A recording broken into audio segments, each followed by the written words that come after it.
ए साँच्चै लिङ्गदेनले पनि एमसिसीको बारेमा बोलेनन् है? खै मैले कहीँ सुनेको छैन। उहाँहरू किन आन्दोलनमा हामीले पटक पटक भन्यौँ आन्दोलनमा आउनुहोस्। ए तपाईँले आग्रह गर्नुभयो? आग्रह गऱ्यौँ। ए त्यसैले त उहाँले नेताहरू चोर भन्नुभएको रहेछ। होइन, म उहाँको त्यो शब्दसँग म सहमत छैन। हामी त पास गरेर दिने पक्षमै छैनौँ। हामीले एमसिसी पास गर भनेका छैनौँ नि। एमसिसी पास गरे भने यो व्यवस्था नै समाप्त पारेर हामी सत्तामा गएर एमसिसीलाई खारेज गर्छौँ। एमसिसीलाई पास हुन नदिनु चाहिँ हाम्रो हितमा हुन्छ कि त्यो पास भइसकेपछि त्यसलाई हामी रिभ्यू गर्छौँ, खारेज गर्छौँ भन्नु चाहिँ हितकारी हुन्छ? अब यहाँले भनेको एकदमै महत्त्वपूर्ण प्रश्न छ। मुलुकको सार्वभौम सत्ता, भौगोलिक अखण्डता, राजनीतिक स्वाधीनता र कानुनी प्रणाली, यति कुरालाई एमसिसीले सम्मान गरेर एमसिसीमा परिमार्जन गरिन्छ भने एमसिसीको मार्फतमा आएको जुन अनुदान रकम छ त्यो मुलुकको हितमा हुन्छ। त्यसैले अमेरिकाले हामीलाई सहयोगै गर्न हुँदैन भन्ने हाम्रो भनाइ होइन। अमेरिकाले गरेको सहयोग तर त्यो मुलुकको हितमा हुनु पर्यो। हामी उनीहरूको सैन्य रणनीति मान्न पनि तयार हुने थियो सर? होइन, हामी त्यसमा त तयार हुँदैनौँ। हामीले मात्रै गरेको आन्दोलनले एमसिसी खारेज हुने सम्भावना कम छ, किनकि 2-400 मान्छे 2-4 हजार मान्छेको आन्दोलनले एमसिसी खारेज हुन सक्दैन। त्यसलाई त आम नागरिकहरूले साथ दिनुपर्छ। देश जोगाउनको लागि पनि विदेशबाट पैसा नआइकन चाहिँ यहाँ त आन्दोलन हुँदो रहेछ। विडम्बना होइन? एकदमै ठुलो विडम्बना युवराज छ। विदेशीको पैसामा आन्दोलन गरेर व्यवस्था परिवर्तन गर्दाखेरि त मुलुकलाई फाइदा भएन नि। हामी 2-400 2-4 हजारले मात्रै यो रोकिँदो रहेन रहेछ, प्रभावकारी भएन। 2-4 लाख मान्छे उठाउँ न। काठमाडौँमा कति पपुलेसन छ? 60 लाख छ भनिन्छ होइन? 60 लाख मध्ये 2 लाख मात्रै आउनुहोस् न, ल सडकमा आउनुहोस् त। सहायक विदेश मन्त्रीले नेपालका नेताहरूलाई, प्रधानमन्त्रीहरूलाई फोन गरेर थर्काउँदाखेरि अब त हामी देश बचाउन जाग्नुपर्छ भनेर आउँथे नि त। हो, अब यहाँ कस्तो छ भने नि, अब योभन्दा पीडा अझै सङ्कटपूर्ण हुनेवाला छ। पैसा पाइयो भन्दैमा आफ्नो मुलुकको सार्वभौम सत्तामा खेलबाड गर्न, चुनौती गर्न या त्यसमा कम्प्रोमाइज गर्न मिल्छ र? के सार्वभौम सत्ता भनेको शब्द मात्रै हो? यसको मान्यता, यसको भ्यालु छैन। एमसिसीको सर्वोच्चता स्वीकार गर्ने गरी सम्झौता गर्नका लागि उहाँहरू जसरी तयार हुनुभयो, त्यसलाई संसदबाट पारित गराउन जुन तयार हुनुभयो, यसले संवैधानिक सर्वोच्चतालाई समाप्त पार्छ। त्यसले मेरो प्रश्न त हो, शेरबहादुर देउवाजी त बरु उहाँलाई म धन्यवाद किन दिन्छु नि, प्रष्ट रूपमा भन्नु नि, म एमसिसीको पक्षमा छु, पारित गराउँछु। आफ्नो कुरा त लुकाउनु भएन नि। तर आफ्नो कुरा लुकाउने प्रचण्ड, आफ्नो कुरा अस्पष्ट राख्ने ओली र यसमा झुक्किने नागरिकले चाहिँ यो मुलुकको हितमा काम गर्न सक्दैन।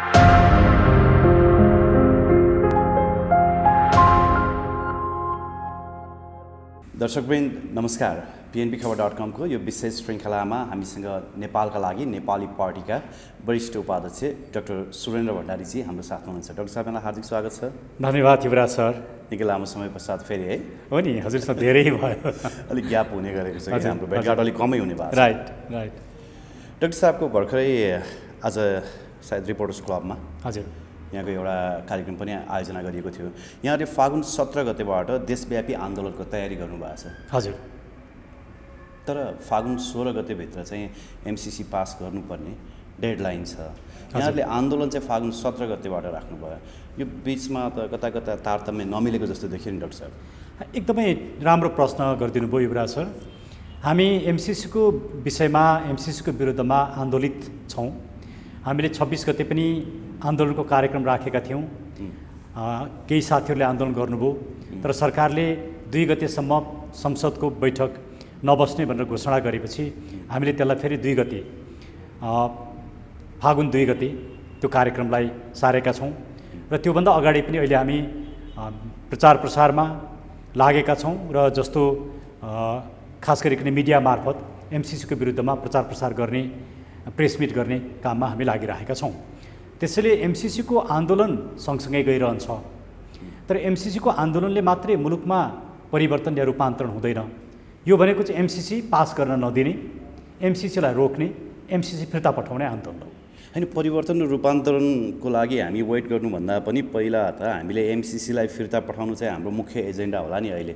किनकि एमसिसी पास भयो भने हाम्रो सार्वभौम सत्ता चाहिँ बाँकी रहँदैन भन्ने कुरा त सबैजनाले बोल्दै आउनु भएको छ। कि त उहाँहरूको भनाइ गलत हुनु पर्यो, राइट होइन, कि त हामी गलत हुनु पर्यो। एकदमै ठिक भनिदिनु भयो। त्यसैले एमसिसीको आन्दोलन चाहिँ नियमित छ। नियमित छ? नियमित छ।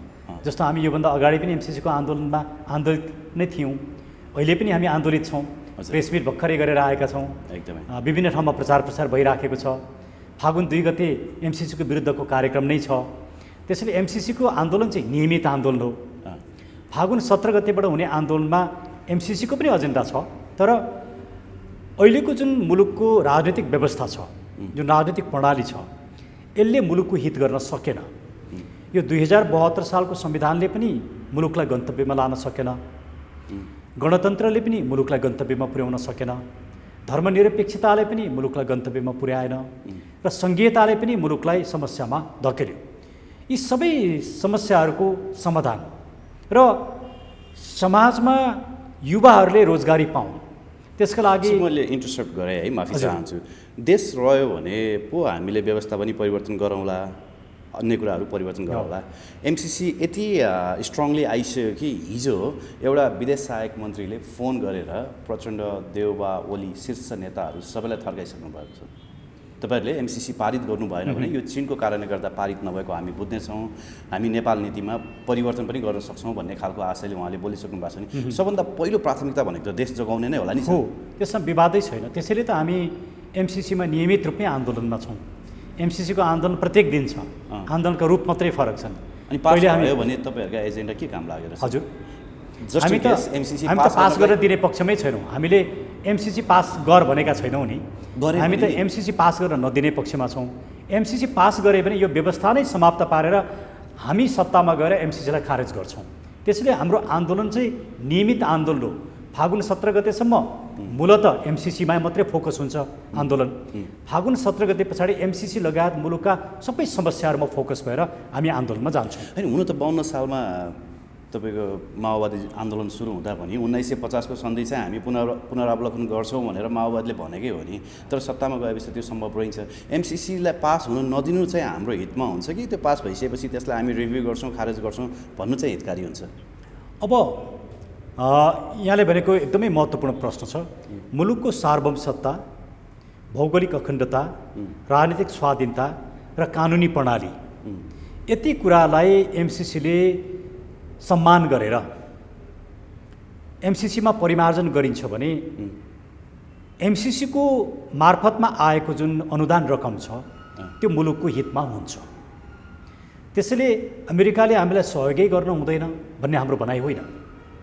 अमेरिकाले गरेको सहयोग तर त्यो मुलुकको हितमा हुनु पर्यो।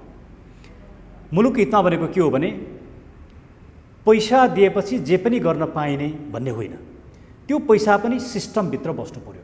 हाम्रो मुलुकको राजनीतिक स्वाधीनता स्वीकार गर्नु पर्यो, हाम्रो संवैधानिक सर्वोच्चता स्वीकार गर्नु पर्यो, हाम्रो सार्वभौमसत्तालाई स्वीकार गर्नु पर्यो, हाम्रो कानुनी प्रणालीलाई स्वीकार गर्नु पर्यो। यति कुरा गरेर यदि यति कुराका गर्नका लागि एमसिसीमा आवश्यक परिमार्जन गर्न उनीहरू तयार हुन्छन्, अमेरिकी पक्ष तयार हुन्छ भने हामी परिमार्जन गर्न तयार हुन्छौँ। हामी उनीहरूको सैन्य रणनीति मान्न पनि तयार हुने थियो सर? होइन, हामी त्यसमा त तयार हुँदैनौँ। यसलाई जस्तो भनौँ न, यो भनेकै के हो भन्दाखेरि अमेरिकन सुरक्षा स्वार्थको कुरा यसमा राखिनु भएन, यसमा बौद्धिक सम्पत्तिका कुराहरू जसरी राखेको छ त्यो राखिनु भएन। सुरक्षा स्वार्थ त प्रत्येक सब एग्रिमेन्टहरूमा लेखिएको छ। कुनै पनि काम होइन, कुनै पनि व्यक्तिहरू हायर गर्दा पनि प्रोक्युरमेन्ट प्रोसेसमा पनि अमेरिकी सेक्युरिटी स्वार्थभन्दा चाहिँ विपरीत गएर काम गर्न पाइँदैन र त्यो विपरीत लागेका मानिसहरूलाई पनि हायर गर्न पाइँदैन भन्ने कुरा त विभिन्न सब कन्ट्र्याक्टहरूमा हाम्रो सार्वभौमसत्ता र कानुनी प्रणालीलाई मान्ने भनेपछि त्यो कुरा खारेज भइहाल्यो नि। मैले जुन 4टा कुरा भने, सार्वभौमसत्तालाई स्वीकार गर्ने, संवैधानिक सर्वोच्चतालाई स्वीकार गर्ने, हाम्रो राजनीतिक स्वाधीनतालाई स्वीकार गर्ने र कानुनी प्रणालीलाई स्वीकार गर्ने, ती सबै कुरा त खारेज भइहाल्छन् नि। यी यो सैद्धान्तिक फ्रेमवर्कभित्र बसेर एमसिसीमा परिमार्जन हुन्छ भने यी 4टा कुरा भनेको शब्द मात्रै होइन, यसको एउटा अवधारणा छ, राजनीतिक संवैधानिक अवधारणा छ। अमेरिकाले त लेखिसकेको कन्ट्र्याक्ट अथवा भनौँ सिग्नेचर गरिसकेको कन्ट्र्याक्टमा कमा फुल स्टप पनि चेन्ज हुँदैन भनिसक्यो, त्यो पनि दोहोऱ्याइ तेह्राइ। राइट। यदि उहाँहरू गर्नुहुन्न भने त्यसैले हामीले के भनेका छौँ भने एमसिसी खारेज गर भनेर भनेका छौँ। अब मानौँ हामी त एमसिसी खारेजीको आन्दोलनमै छौँ। जुन बेलादेखि मुलुकमा एमसिसीको चर्चा भयो त्यही दिनदेखि हामी एमसिसीको विरुद्धमा आन्दोलित छौँ। तर हामीले मात्रै गरेको आन्दोलनले एमसिसी खारेज हुने सम्भावना कम छ, किनकि 2-400 मान्छे 2-4 हजार मान्छेको आन्दोलनले एमसिसी खारेज हुन सक्दैन। त्यसको लागि त आम नागरिकहरूले साथ दिनुपर्छ। अनि त्यही त मेरो प्रश्न यहाँ के भने, देश बेचिन लाग्दा अथवा देशको सार्वभौमसत्ता बेचिन लाग्दाखेरि आह्वान गरेको आन्दोलनमा नागरिकहरूले उपस्थित देखाउँदैनन् भने तपाईँले फेरि व्यवस्था परिवर्तनको आन्दोलन फेरि 17 गतेबाट राख्नु भएको छ, त्यसमा चाहिँ सहभागिता जनाउने कति चान्सेस रहन्छ त? होइन, यदि एमसिसीको आन्दोलनमा सहभागी जनाउँदैनन् भने हाम्रो आन्दोलनमा पनि सहभागी जनाउने चान्सेस एकदमै कम हुन्छ। हामीले त्यसैले के भनेका छौँ भने हामी पैसा दिएर मासुभात खुवाएर आन्दोलनमा कसैलाई पनि ल्याउँदैनौँ। तपाईँ स्वतस्फूर्त रूपमा आउनुहोस्, यो मुलुक बचाउने आन्दोलन हो। किनकि डाक्टर साहब यहाँहरूले नि एक मिनट, आन्दोलन गरे, म अलिकति जोडेँ सर प्लिज है। 2 वर्षदेखि यहाँहरू निरन्तर आन्दोलनमा हुनुहुन्छ। म 3 वर्षदेखि अलमोस्ट 3 इयर्स है हामी सँगसँगै छौँ हजुरहरूको प्रत्येक आन्दोलनमा। राइट। सहभागिता जस काहीँ अलिकति बढी भए पनि, कहिले बढी भए पनि घटी भए पनि न्यून छ भनौँ न टोटल हाम्रो पपुलेसनको हिसाबले।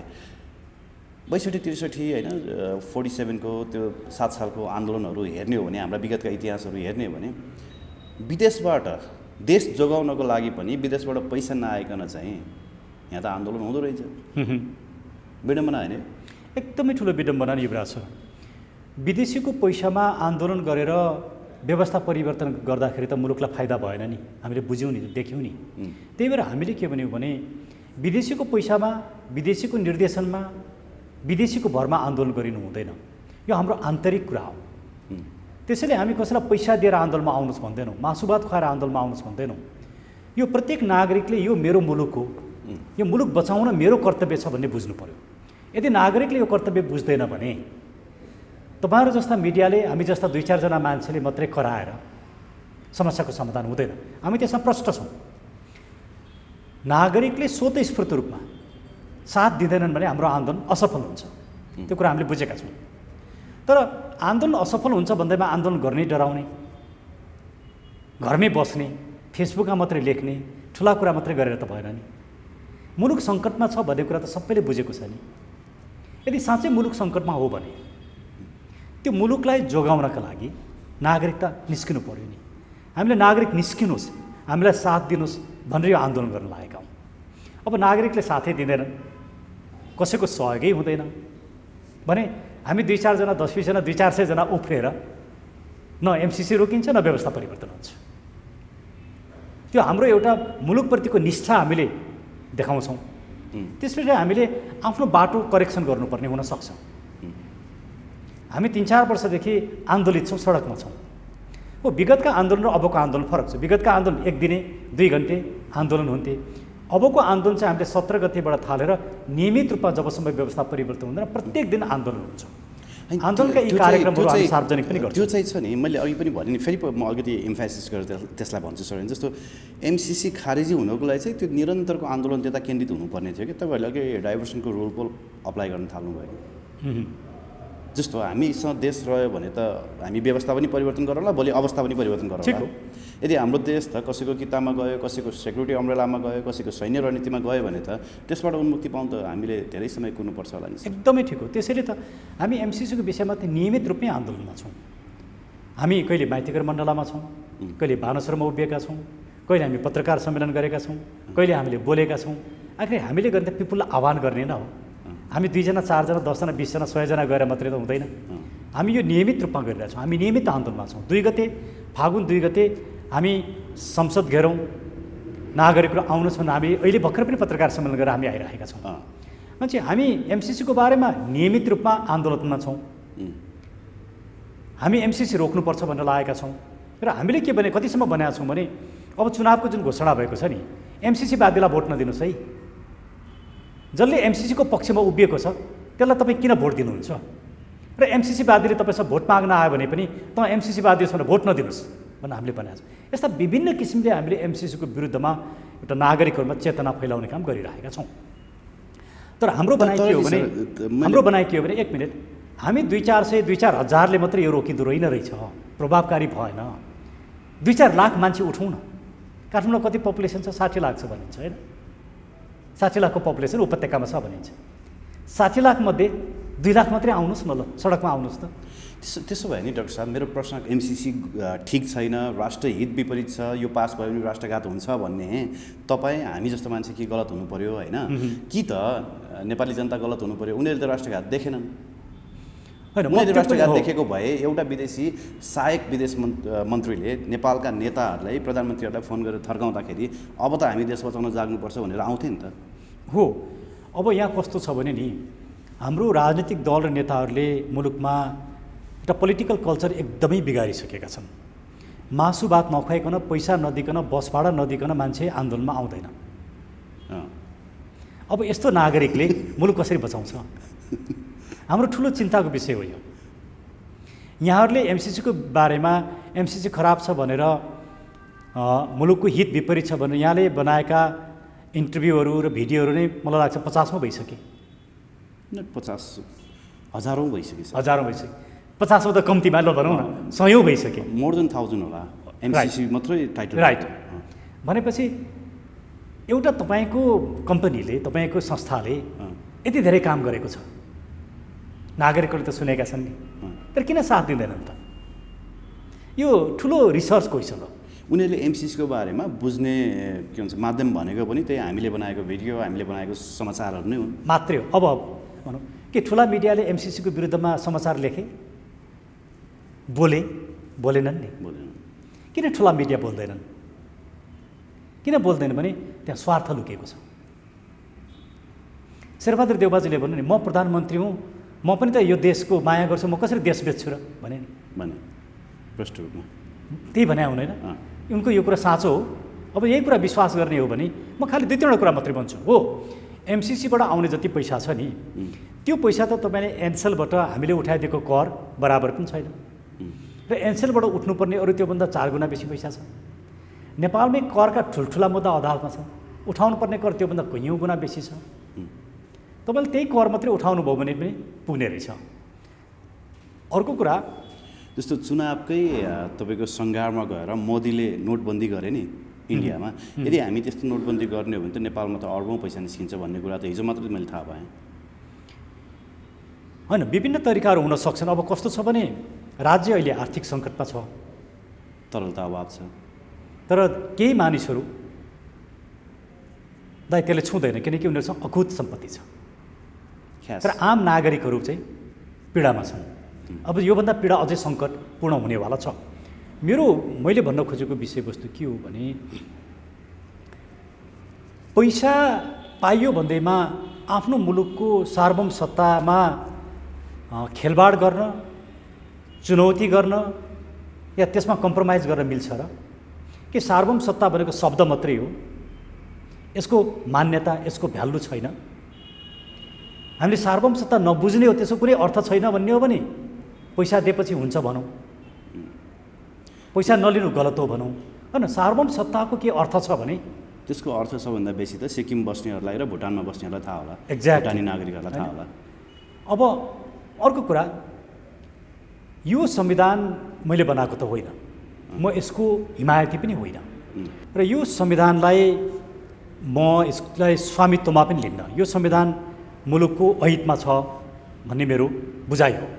तर जसले संविधान बनाउनु भयो, त्यो संविधान बनाउनेले नै र जसले जुन संविधानका आधारमा शासन गरिरहनु भएको छ, शेरबहादुर देउबाजी, ओलीजी, प्रचण्डजी, माधवजी, उहाँहरू जो सत्तामा बस्नु भएको छ, आफ्नो संविधानभन्दा एमसिसी माथि हुने गरी, एमसिसीको सर्वोच्चता स्वीकार गर्ने गरी सम्झौता गर्नका लागि उहाँहरू जसरी तयार हुनुभयो, त्यसलाई संसदबाट पारित गराउन जुन तयार हुनुभयो, यसले संवैधानिक सर्वोच्चतालाई समाप्त पार्छ।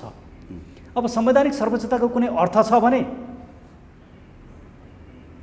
एमसिसी खराब हो, जसको लागि यत्रो ठुलो लडाइँ भयो, यत्रो राजनीतिक परिवर्तनहरू भए, होइन? संवैधानिक सर्वोच्चताको कुनै अर्थ छैन। पैसा दिएपछि संविधान पनि खारेज गरिदिउँ, संविधानको केही अर्थ छैन भन्ने हो भने त्यो मानसिकता बोक्ने मान्छेले त मुलुकको बारेमा, आफ्नो सिस्टमको बारेमा, संविधानको बारेमा पनि सोच्न सक्दैन।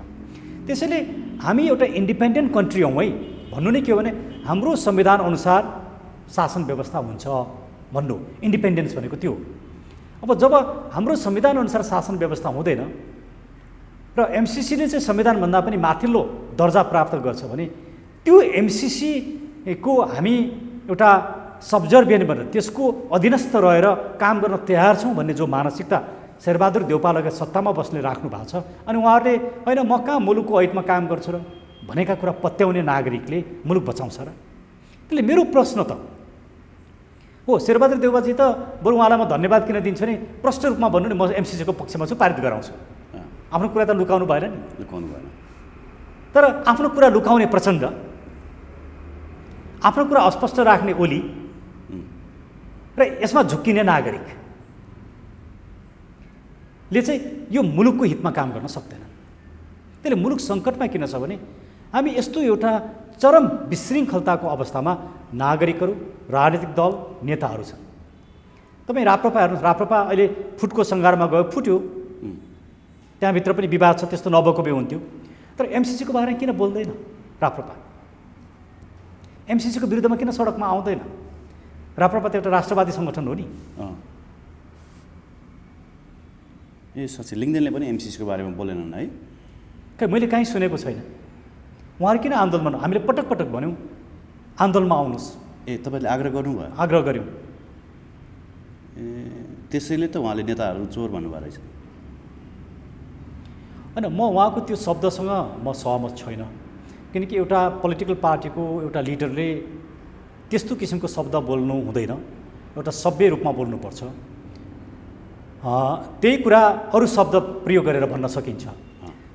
त्यसले होला एउटा एकछिन मान्छेलाई हाँसो मजाक गर्नको लागि रमाइलो त भयो होला, तर एउटा पोलिटिकल लिडरको स्टेचर चाहिँ त्यसले दिएन भन्ने मलाई लाग्छ। म त्यस विषयमा धेरै बोल्न चाहन्न, किनकि त्यो हाम्रो विषयवस्तु पनि होइन। भनेपछि एमसिसीलाई यहाँले जसरी अध्ययन गर्नुभएको छ नि, अब तपाईँ आफै पनि वरिष्ठ अधिवक्ता हुनुहुन्छ होइन, एमसिसीभित्र सैन्य रणनीति जोडिएको छ भन्ने कुरा, अब कति कुराहरू हिडन पनि हुन्छ, कति कुराहरू सिन पनि हुन्छ होइन डिप्लोमेसीमा। तर अब हामीले कन्ट्र्याक्ट पढ्दाखेरि होइन, त्यो कम्प्याक्टमा लेखिएका कुराहरू पढ्दाखेरि त पनि त्यस्तो किसिमको सैन्य रणनीति देखिँदैन। तर अब अहिले आएका अफवाहहरूलाई सुन्ने हो भने त हिडन सब कन्ट्र्याक्टहरू पनि छन् भन्ने कुरा आइरहेछ। त्यसमध्ये केही सब कन्ट्र्याक्टहरू त मैले आफैले पनि अध्ययन गर्ने मौका पाएँ, यद्यपि त्यो सैन्य रणनीतिसँग जोडिएको सब कन्ट्र्याक्ट चाहिँ पढ्न पाएको छैन होइन। यहाँलाई के लाग्छ, त्यो सैन्य रणनीतिसँग जोडिएकै विषयवस्तु हो? अब यसको टोटल डकुमेन्ट 900 पेजको छ। त्यो मैले सबै 900 पेज मैले पाएको पनि छैन, मैले पढेको पनि छैन अनेस्टली, किनकि त्यो बाहिर ल्याइएकै छैन होइन, त्यो लुकाइएको छ। तर उहाँहरू के भन्नुहुन्छ, एमसिसी चाहिँ एकदमै ट्रान्सपरेन्ट, पारदर्शी प्रोजेक्ट हो भन्नुहुन्छ। पारदर्शी हो भने त्यो 900 पेजको दस्तावेज किन नागरिकलाई पढ्न दिएन, किन वेब पेजमा राखिएन? यहीबाट एउटा नियतको प्रश्न देखिन्छ एउटा। दोस्रो कुरा, एमसिसीमा के लेखेको छ भने अमेरिकी सैन्य सुरक्षा या स्वार्थ विपरीत एमसिसीको प्रोजेक्ट लागू गरिनु हुँदैन भन्नेको छ। के यो सैन्य सुरक्षासँग सम्बन्धित प्रोजेक्ट हो र होइन नि? होइन, ट्रान्समिसन लाइनसँग सम्बन्धित हो नि। ट्रान्समिसन लाइनसँग सम्बन्धित विषयमा सैन्य सुरक्षाको कुरा किन लेख्नु पर्यो? र अमेरिकी सैन्य सुरक्षा विपरीत काम गर्न पाइँदैन, प्रयोग गर्न पाइँदैन भन्नुको अर्थ के हो भने यसमा नोरिएगाको, पानामाको राष्ट्रपति नोरिएगाको एउटा इक्जाम्पल म दिउँ। नोरिएगालाई पहिला अमेरिकाले नै उक्सायो, अमेरिकाले नै समर्थन गर्यो, राष्ट्रपति पनि बनायो। पछि अमेरिकाले भने बमोजिम काम नगरेपछि नोरिएगालाई एउटा सैन्य विमान पठाएर पार्लियामेन्ट के अरे राष्ट्रपति भवनबाट उठाएर लिएर गएर मुद्दा चलायो र थुन्यो। पानामामाथि आक्रमणै गर्यो नि अमेरिकाले। त्यसले भोलि एमसिसीको यो प्रोजेक्ट अन्तर्गत ट्रान्समिसन लाइन बनिसके पछाडि कुनै पनि दिन यो ट्रान्समिसन लाइन चाहिँ अमेरिकी सुरक्षा स्वार्थ विपरीत प्रयोग भयो भनेर अमेरिकाले पानामाको नोरिएगा जस्तै गर्यो भने को जिम्मेवार हुन्छ? यी सम्भावनाहरू छन्। तर एमसिसी पास भएको भोलिपल्टै एक मिनट एमसिसी पास भएको भोलिपल्टै अमेरिकी सेना नेपालमा आएर अमेरिकी सेनाको बुट बजारिन्छ भन्ने कुरा चाहिँ अति शक्तिपूर्ण। Thank you. जस्तो अहिले नै अमेरिकी विदेश सहायक मन्त्रीले यदि एमसिसी पास भएन भने हामी यसलाई चीनको दबाव अथवा प्रभावको रूपमा लिन्छौँ भनेर भनिसके पश्चात भोलि ट्रान्समिसन लाइन बनिसके पश्चात पनि त त्यसलाई चीनले अनाधिकारिक रूपमा प्रयोग गर्यो भनेर उनीहरूको हस्तक्षेप त रहन्छ, त्यहाँ रहन सक्छ।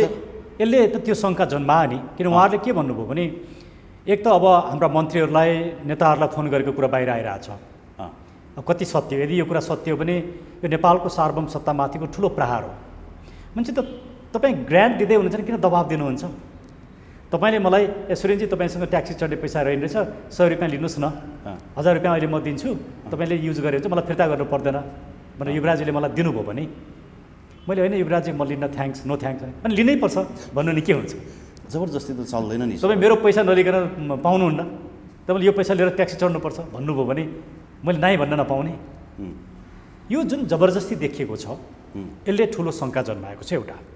दोस्रो कुरा, उहाँहरूको त्यो ग्रान्ट लिँदाखेरि चाहिँ ठिक हुने, नलिँदाखेरि चाहिँ चीनको स्वार्थ बमोजिम काम गरेको हुने, यो कस्तो मानसिकता हो अमेरिकाको?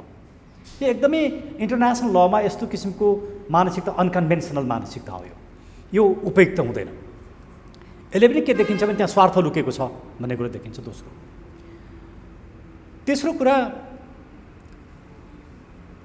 यदि अमेरिका साँच्चीकै नेपालको हित चाहन्छ भने, किन अमेरिका हाम्रो मित्र राष्ट्र हो, त्यो एमसिसी प्रोजेक्ट बनाउने, त्यसलाई लागू गर्ने काम किन विद्युत प्राधिकरणलाई दिइँदैन? ट्रान्समिसन लाइन बनाउने सबैभन्दा ठुलो निकाय, त्यसको एक्सपर्टिज कोसँग छ? विद्युत प्राधिकरणसँग छ। किन एमसिए नेपालबाट छुट्टै गठन गर्नु पर्यो? जसका कारणले विद्युत प्राधिकरणले 1 रुपियाँमा बनाउँछ भने एमसिएले त्यो बनाउन 5 रुपियाँ लाग्छ, 5 गुणा महँगो छ। यसले त एक किसिमको यो भ्रष्टाचार हो नि, एक किसिमको स्रोतको दुरुपयोग हो। मान्छे अमेरिकनहरूले किन स्रोतको दुरुपयोग गरिरहेका छन्, गर्न दिएका छन्? त्यति मात्र होइन सर, एमसिए नेपालले नेपालका विभिन्न मिनिस्ट्रीहरूसँग चाहिँ कन्ट्र्याक्ट गर्दाखेरि उसले एमसिसीकै हितमा रहने गरी कन्ट्र्याक्ट गरेको छ कि त्यो कन्ट्र्याक्टहरू हेर्दाखेरि MCA Nepal is acting as a MCC हो। भनेपछि एमसिए नेपाल त नेपाल सरकारको आदेशअनुसार गठन भएको एउटा बडी हो, तर उसले अमेरिकाको उसलाई किन फलो गर्दैछ? तर एमसिसीलाई हेर्नुभयो भने एमसिसीमै के लेखेको छ भने नेपाल सरकारले एमसिसी, अमेरिकाको कानुन, खास गरिकन एमसिए एक्ट र एमसिए एक्टले चाहिँ फेरि अमेरिकाको फरेन पोलिसीलाई अडप्ट गर्छ। त्यसको निर्देशन र ती कानुनहरू नेपाल सरकारले पालना गर्नुपर्छ। पालनै गर्नुपर्छ। हो, त्यो भन्नुको अर्थ के हो भने हामी त राजनीतिक रूपमा स्वाधीनै छैनौँ। हामी त अमेरिकाको कुनै एउटा सानो अङ्ग जस्तो, इकाइ जस्तो। अनि त्यो कुरा पनि स्वीकार गर्नुपर्छ, यो त मुलुकको हितमा छ भन्ने मानिसहरूदेखि मलाई उदेक लागेर आउँछ। त्यो कस्तो बुद्धिमत्ता हो? त्यो के सोचाइयो कि पैसामा जे पनि बेच्न सकिन्छ? पैसा पाएपछि जे कुराको पनि अस्तित्व नै लोप हुन्छ। भनेपछि एमसिसी हामीले एक्सेप्ट गर्ने बित्तिकै हाम्रो फरेन पोलिसी हामीले अमेरिकाकै मान्नुपर्छ। अनि एमसिसीसँग सम्बन्धित विषयमा, होल विषयमा होइन। तर भोलि अमेरिकी सरकारले, मैले अघि नोरियागाको उदाहरण दिएँ नि, तिमीले यहाँ यो ठाउँमा हाम्रो फरेन पोलिसी अनुसार हाम्रो सुरक्षा स्वार्थ लागू गरेनौ भनेर न्यु खोज्यो भने तपाईँ के गर्नुहुन्छ?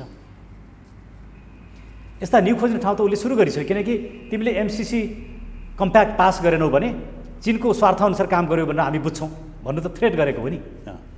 मान्छे अहिले थ्रेट गर्छ भने भोलि के हुन सक्छ? यी विभिन्न विषयहरू वास्तवमा एमसिसीमा जति पनि कुराहरू लेखिएको छ, यी धेरै कुराहरू अनावश्यक कुराहरू लेखिएका छन्।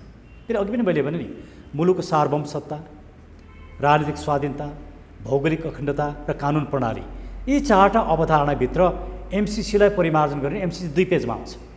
यो 80 पेजको पृष्ठ बनाएर जरुरी नै छैन। फलानु ठाउँबाट फलानु ठाउँसम्म ट्रान्समिसन लाइन लाने, त्यो काम नेपाल विद्युत प्राधिकरणले गर्ने। त्यसको लागि अमेरिकी सरकारले $500 मिलियन दिने। त्यो $500 मिलियन भ्रष्टाचार गर्न पाइँदैन, दुरुपयोग गर्न पाइँदैन। त्यो दुरुपयोग भ्रष्टाचार गऱ्यो भने नेपालको कानुन अनुसार कारबाही हुने, सिद्धि। त्यहाँभन्दा बेसी के चाहिन्छ? नेपालमा त फेरि कारबाही हुँदैन सर।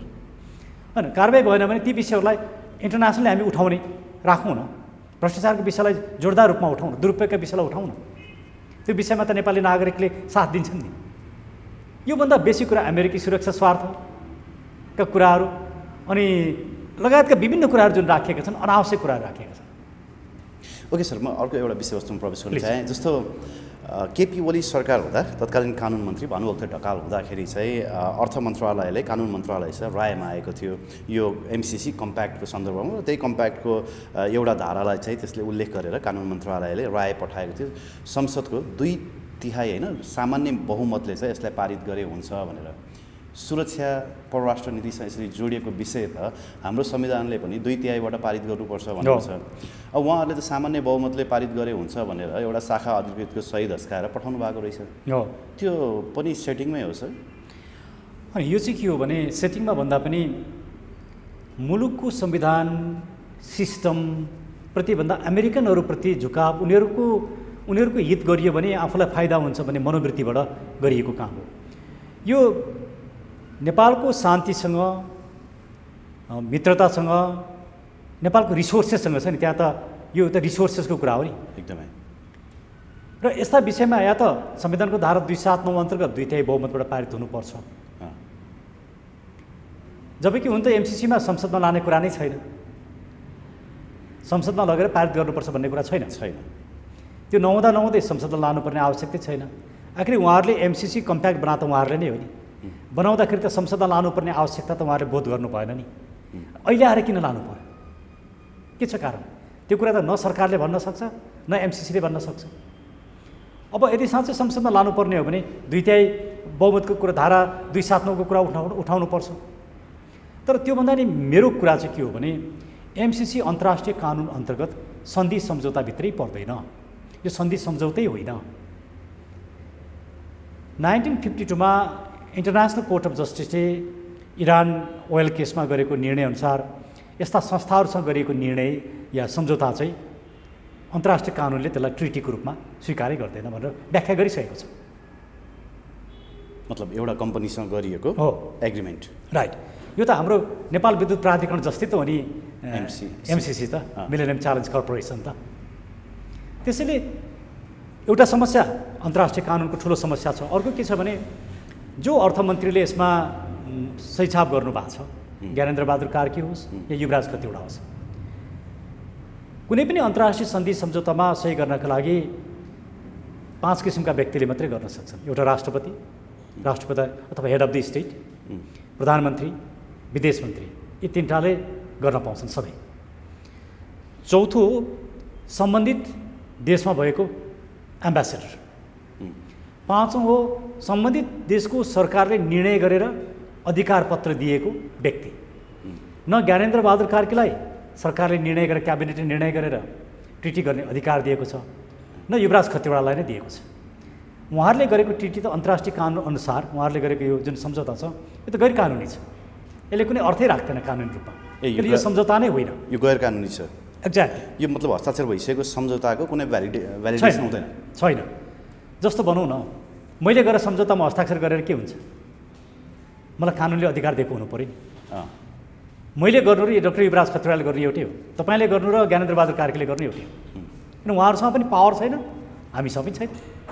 त्यसैले यो विषय हामीले सर्वोच्च अदालतमा उठाएको पनि 5 महिना भइसक्यो। यो विषय सर्वोच्च अदालतले रिट निवेदनै खारेज गरिदियो, दरपिट गर्यो। त्यसपछि हामी दरपिट उप निवेदन लिएर गएका छौँ।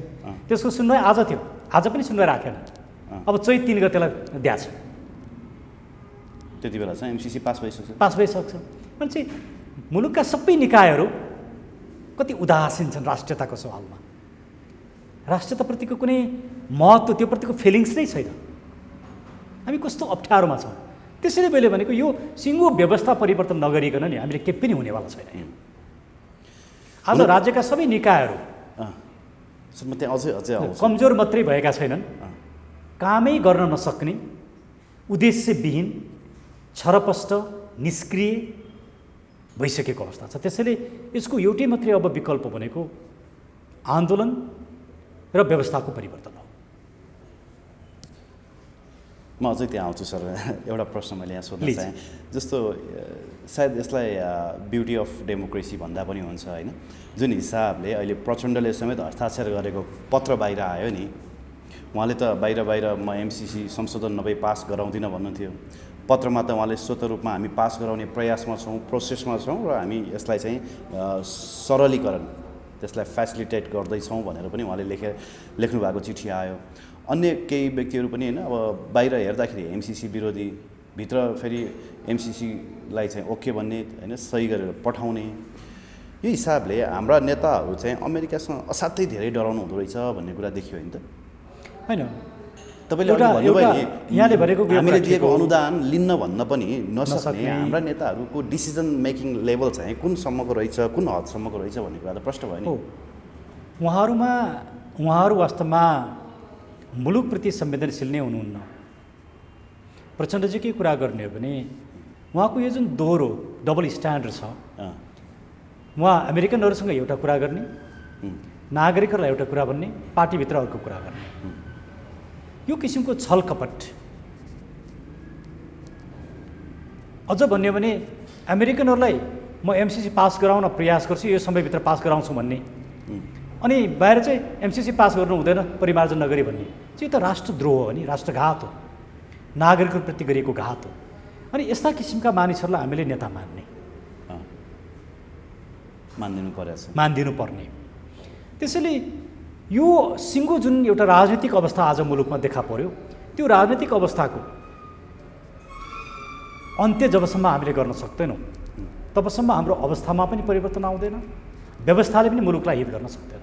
त्यसले व्यवस्था, अवस्था, पात्र, प्रवृत्ति यो सबैको परिवर्तन भनेकै एज अ होल मुलुकलाई आज ट्रान्सफर्मेसन, रूपान्तरण गर्नुपर्ने अवस्था छ र त्यो जरुरी भयो भन्ने हाम्रो बुझाइ हो। आई थिङ्क होइन 1 वर्ष या 6 महिना अगाडि यहाँसँग गरिएको योभन्दा लास्ट अथवा सेकेन्ड लास्ट इन्टरभ्यूमा यहाँले के भन्नुभएको थियो भने हामी यो निर्वाचनलाई स्वीकारेर हामी अगाडि जान्छौँ र निर्वाचन मार्फत नै हामी प्रणाली चेन्ज गर्ने प्रयास गर्नेछौँ भन्नुहुन्थ्यो होइन। अब निर्वाचन हामी एकदम क्लोजमा छौँ होइन, नजिक छ निर्वाचनको, नसकिने रहेछ है यो माहौलसँग भनेर चाहिँ तपाईँले आन्दोलनको उठान गर्नुभयो जस्तो लाग्यो क्या यो निर्वाचन बिताउनलाई। होइन, मैले त्यो बेला पनि यहाँलाई के भनेको छु भने निर्वाचन प्रणालीमा सुधार गरिनु पर्दछ र निर्वाचन प्रणालीमा सुधार गरियो भने हामी निर्वाचनमा जान्छौँ भनेर भनेको छु। र त्यो निर्वाचन प्रणालीमा सुधार भनेको के हो भने सबभन्दा पहिला त निर्वाचनको मिति तोक्ने काम निर्वाचन आयोगले नै गर्नु पर्यो। निर्वाचन स्वतन्त्र हुनु पर्यो, प्रत्यक्ष निर्वाचित प्रधानमन्त्री हुनु पर्यो, सांसदहरूको सङ्ख्या घटाइनु पर्यो, यो 3 तहको संरचना हटाइनु पर्यो, स्थानीय र केन्द्र भए पुग्छ, सांसदहरू मन्त्री बन्न नपाउने व्यवस्था गरिनु पर्यो, मन्त्रीहरू विशेषज्ञ व्यक्ति हुनु पर्यो, विदेशमा बस्ने नेपाली नागरिकले मतदान दिन पाउनु पर्यो, पैसा गुन्डा र छलकपटका आधारमा निर्वाचनमा प्रचार प्रसार गर्ने काम बन्द गरिनु पर्यो। यति कुरा भयो भने यो निर्वाचनबाट पनि जान सकिन्छ भन्ने कुरा हामीले डे 1 देखि राखेका हौँ। त्यो विचारमा अहिले पनि हामी छौँ। त्यसले स्थानीय निर्वाचनको बारेमा स्थानीय निर्वाचनलाई हेरौँ, कस्ता मान्छे जन्मायो भन्ने कुरा त महालेखा परीक्षकको प्रतिवेदन, अख्तियारको प्रतिवेदन हेरेको खण्डमा प्रष्ट हुन्छ कि सबैभन्दा ठुलो भ्रष्टाचार चाहिँ स्थानीय तहमा छ भन्ने कुरा त प्रष्ट रूपमा देखियो। अनि त्यो त जनतासँग अप्सन थिएन नि सर, ऊ पनि चोर त्यो पनि चोर। अब कुन चाहिँ चोरलाई भोट हाल्ने भन्दा जो कम चोर छ अथवा जो चोरले चाहिँ मलाई बढी दिन्छ रकम उसलाई हाल्ने जनतासँग त्यो अप्सन थियो। अब त तपाईँहरू जस्ता अलिकति विद्वान होइन बौद्धिक व्यक्तित्वहरू, त्यसको लागि चाहिँ सोच्ने माया गर्ने व्यक्तिहरू आउँदै हुनुहुन्छ। अब त तपाईँले अप्सन दिन सक्ने अवस्था छ नि त जनतालाई, अनि तपाईँ निर्वाचनसँग किन डराउनु भयो? यहाँले भनेको कुरा एकदमै ठिक हो, तर हामीले अप्सन दिएर हाम्रा एजेन्डाहरू पुरा गर्नका लागि हामीले संसदमा 2/3 बहुमत ल्याउनुपर्छ। 2/3 बहुमत नभइकन संविधान संशोधन हुँदैन। हामी गणतन्त्र स्वीकार गर्दैनौँ। गणतन्त्र स्वीकारै नगर्ने हामी स्वीकार गर्दैनौँ। अब हो एज अ डेमोक्रेट चुनावमा जानुपर्छ, त्यसमा हाम्रो विवाद छैन। चुनाव एउटा डेमोक्रेटिक प्रक्रिया हो, तर त्यो चुनाव जस्तो हुनु पऱ्यो नि।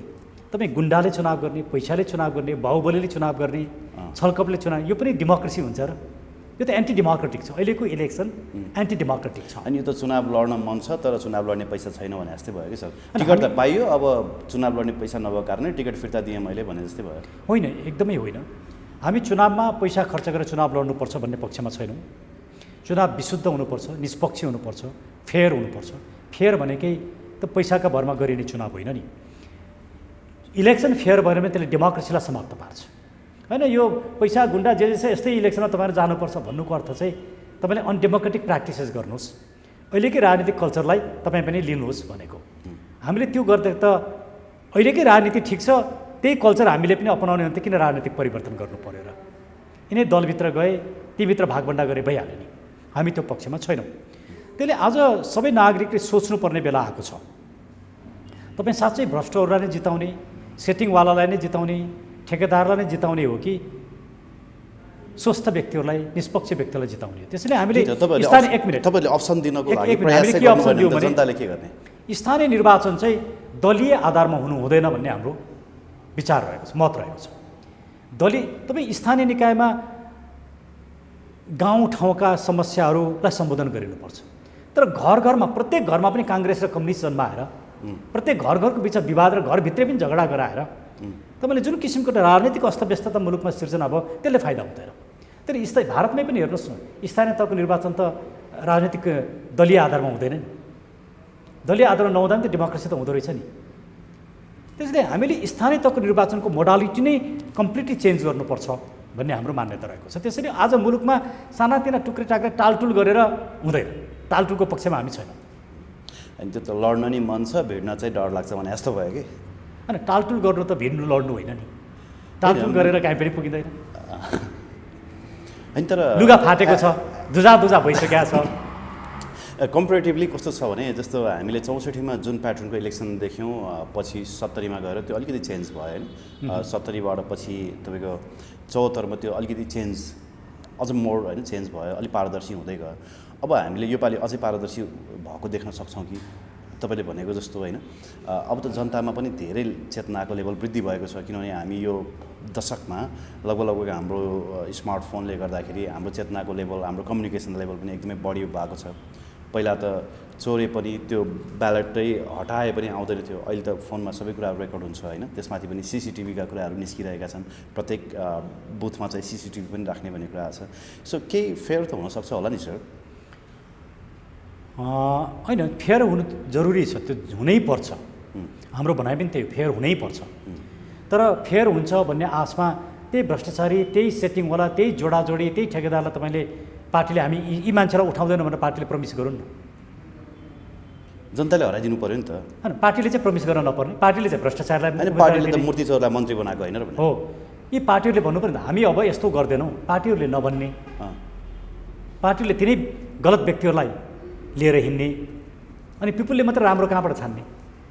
त्यसैले अहिलेको समस्या के हो भने हामीले समस्याको रुटमा जानु पर्यो। अहिलेका पोलिटिकल पार्टिज, यसको नेतृत्व र यिनीहरूका क्रियाकलाप नै मुलुकको लागि समस्या भयो। द्याट मिन्स तपाईँहरूको धारणा चाहिँ कस्तो रह्यो भने पोलिटिकल पार्टिजहरू चाहिँ एउटा कर्पोरेटको रूपमा चाहिँ देशमा जडा गए, एक्ज्याक्टली, प्राइभेट कम्पनी जसको सङ्गठन चाहिँ एकदमै ठुलो छ होइन, त्यसको विरुद्ध चाहिँ हामी नाङ्ला पसलहरूले लड्न सक्दैनौँ भनेर चाहिँ तपाईँहरूले आन्दोलनको उठानद्वारा मात्रै त्यसलाई चाहिँ हामी प्रतिकार गर्छौँ भन्ने सोच्नुभयो? होइन, त्यस्तो होइन। विचार हो, नाङ्लो पसल भन्ने कुरा को उदाहरण पोलिटिकल एक्टिभिटिजमा लागु हुँदैन। पोलिटिकल एक्टिभिटिजमा विचारको कुरा लागु हुन्छ। धेरै ठुल्ठुला सङ्गठनहरू पनि विचारमा ब्याङ्क्रट भएपछि त्यसले काम गर्न सक्दैन। मान्छे हुँदैमा पोलिटिक्स हुँदैन। तर विचारभन्दा माथि त देश हो र नि त। विचार त देशको लागि हो नि, विचार बिनाको देश हुन्छ र? तर मुलुक बनाउने विचार बिना, विचारभन्दा माथि देश हो रे, देश त आफै भन्छ रे देशलाई माथि राख्यो। त्यसमा मलाई त्यस्तो लाग्दैन। भन्नुभएको मुलुकलाई विद्वानले होइन, मुलुकलाई बनाउनको लागि सही विचार, सही सोच चाहिन्छ। उसो त मुलुक छँदैछ, डेमोक्रेसी पनि चाहिँदैन भने भइहाल्यो नि। त्यसले निरङ्कुशतातिर लान्छ। विचारभन्दा माथि मुलुक भनेर चाहिँ त्यसले निरङ्कुशतातिर लान्छ। हामी निरङ्कुशताको पक्षमा छैनौँ। उसो त मुलुक ठुलो, डेमोक्रेसी पनि चाहिँदैन, पोलिटिकल पार्टी पनि चाहिँदैन, सबलाई हटाइदिउँ, आर्मीले शासन गरौँ भने भइहाल्यो नि। त्यसरी त बन्दैन नि। विचार चाहिन्छ, सही विचार सही विचार चाहिन्छ। त्यसले हामीले जुन विचारहरू उठाएका छौँ, हामीले उठाएका विचारहरू सही छन्, हामीले राखेका पोलिटिकल दृष्टिकोण सही छन् भन्ने कुरामा हामी विश्वस्त छौँ। तपाईँ सिम्पल एजेन्डा हेर्नुहोस् न, हामीले पञ्चायत कालदेखि आजसम्म सत्तामा बस्ने भ्रष्टाचारलाई कारवाही गर्नुपर्छ भनेको कुरा त उहाँहरूले नै बोल्न थाल्नुभयो नि। आज सानो छोरी त मन्त्रीमण्डल चाहिन्छ, उहाँहरू नै बोल्न थाल्नुभयो नि। पत्रकार मनोज मानवले त के भन्नुहुन्छ थाहा छ? हजुर, तपाईँहरूले यो कुरा अगाडि बोल्नुभयो, त्यो चाहिँ पहिला सत्तामा गएपछि पछि गर्ने कुरा हो, अगाडि बोल्ने कुरा होइन। अब त्यसरी बोलेपछि त कहाँ जिताउँछन् मान्छेले, किनभने सबै भ्रष्टाचारी छन् भनेर त्यसो भन्नुहुन्छ कि। त्यो चाहिँ होइन अनसिन पोलिसी हुनुपर्थ्यो होइन, उहाँहरूले चाहिँ त्यसलाई सिन पोलिसीको रूपमा अगाडि बढाउनु भयो भन्नुहुन्छ कि उहाँले। अहिलेसम्मको राजनीति ढाँट छल कपटमा आधारित भयो। हाम्रो राजनीति प्रष्टतामा आधारित छ। हामी जे कुरा गर्छौँ त्यो कुरा भन्छौँ, जे कुरा गर्दैनौँ त्यो कुरा हामी गर्दैनौँ। त्यसले राजनीतिक कल्चरै चेन्ज गर्नुपर्छ, पोलिटिकल कल्चरै चेन्ज गर्नुपर्छ भनेर हामी आएका हौँ। हाम्रो राजनीति सजिलो छैन, हामीलाई थाहा छ, तर यसको विकल्प पनि छैन। यो मुलुकलाई साँच्चै बनाउने हामीले जुन राजनीतिक दृष्टिकोण राखेका छौँ त्यसको विकल्पै छैन। त्यसलाई साथ दिनैपर्छ नागरिकहरूले। उहाँले एकचोटि बुझिदिनु पर्यो। अनि तपाईँहरूकै एकजना अभियन्ता त राप्रपामा सहमहामन्त्री खान जाँदै हुनुहुन्छ कि राजेन्द्र लिङ्गदेनको उदय पश्चात राप्रपामा पनि शुद्धिकरण आयो भन्ने भनाइ छ। पार्टी मर्ज गर्नको लागि सायद विवेकशील नेपालीको पनि कुरा चलिरहेछ। तपाईँहरू पनि त एकीकृत भएर अगाडि बढ्दा हुँदैन र? राप्रपा राष्ट्रिय पार्टी पनि छ अहिले। होइन, हामी राप्रपासँग सुरुमै भने हामीले राजेन्द्र लिङ्गदेनजीले जित्नु पर्दछ, उहाँले जित्नुहोस् भन्ने हाम्रो शुभकामना थियो। हामीले आफ्नो ठाउँबाट गर्ने साथ सहयोग पनि हामीले गऱ्यौँ। तर हामी राप्रपामा नेपालका लागि नेपाली एकीकरण हुँदैन, त्यो कुरा हामीले सुरुमै भनेका हौँ, अहिले पनि त्यही भन्छौँ, भोलि पनि त्यही हो। उहाँहरूसँग सहकार्य हुन्छ, सहकार्य गर्न सकिन्छ, त्यसमा कुनै विवाद छैन। तर हामी मुलुकमा राजनीतिक परिवर्तनको र रूपान्तरणको कुरा गरिरहेछौँ। त्यो परिवर्तन र रूपान्तरण पञ्चायतको लेगेसी बोकेर आएको पार्टीले गर्न सक्दैन भन्ने हाम्रो बुझाइ हो। जुन पञ्चायतलाई फाल्यो, पञ्चायतको जुन सोचलाई, त्यो मानसिकता, राजनीतिक चिन्तनलाई फाल्यो, अब त्यही लेगेसी बोकेर आएको पार्टीले फेरि परिवर्तन गर्छ भनेर हामी ठान्छौँ भने मलाई लाग्छ हामीले एउटा ठुलो भ्रम सिर्जना गरिरहेका हुन्छौँ। कमल थापाको उहाँकै भाषामा ग्रेसफुल एक्जिटले त त्यो पञ्चायतको लेगेसी त सक्यो होला नि सर। कमल थापा सिद्धिँदैमा लेगेसी भनेको व्यक्ति होइन नि, लेगेसी भनेको त्यसको चरित्र हो, त्यसको उत्पत्ति कसरी भयो भन्ने कुरा हो। होइन, कमल थापा चरित्र त सकियो नि त त्यहाँ। मलाई त्यस्तो लाग्दैन। ओके सर, अब अन्तिममा जाँदा जाँदै अमेरिका एउटा शक्ति राष्ट्र, हामी संसारकै एउटा सानो राष्ट्र भनौँ, संसारकै नभनौँ, जस हामी एउटा सानो राष्ट्र होइन, तर हामी सार्वभौम, कहिले पनि अरूको अन्डर नभएको, हामीले इन्डिपेन्डेन्स डे पनि मनाउनु नपर्ने हाम्रो स्वतन्त्र राष्ट्र, के हामी सक्षम छौँ त एमसिसीलाई फिर्ता पठाउनको लागि? तपाईँलाई भित्री मनदेखि लाग्छ एमसिसी फिर्ता जान्छ? यसको निर्णय पिपुलको हातमा छ। युवराजजी र मैले मात्रै उफ्रेर हुँदैन। तपाईँको अन्तरात्माले के भन्छ? ओलीजी र शेरबहादुरजी मिल्नु भने पास हुन्छ, हामीले रोक्न सक्दैन। कि त लाखौँ मान्छे सडकमा आउनु पऱ्यो, आउनुहोस्, 2 गते लाखौँ मान्छे आउनुहोस् न, रोकिन्छ। हामी 2-400, 2-4 हजार भेला भएर एकछिन उफ्रिँदैमा पुलिससँग त्यहाँ मुठभेड गर्दैमा एमसिसी रोकिँदैन। तर हामी आफ्नो कर्तव्य पुरा गर्छौँ। जनतालाई त यो एमसिसी भनेको गुठी विधेयक जतिको राष्ट्रघाती पनि होइन भन्ने लागेको रहेछ है। गुठी विधेयकमा त एटलिस्ट 50,000 मानिस आए नि, एमसिसीमा त त्यो लेभलको प्रदर्शन कहिले पनि छैन, हुन सकेन। थ्याङ्क यू सर, यहाँलाई महत्त्वपूर्ण संवादको लागि। यहाँलाई पनि धेरै धेरै धन्यवाद थियो। वास्तवमा आजको मुलुकको राजनीतिक अवस्था, नागरिकहरूको बुझाइ, नागरिकहरूको सहभागिता, यो सबै धेरै ठुलो रिसर्च क्वेसन हो। छलफल गर्दै जाउँ। धन्यवाद।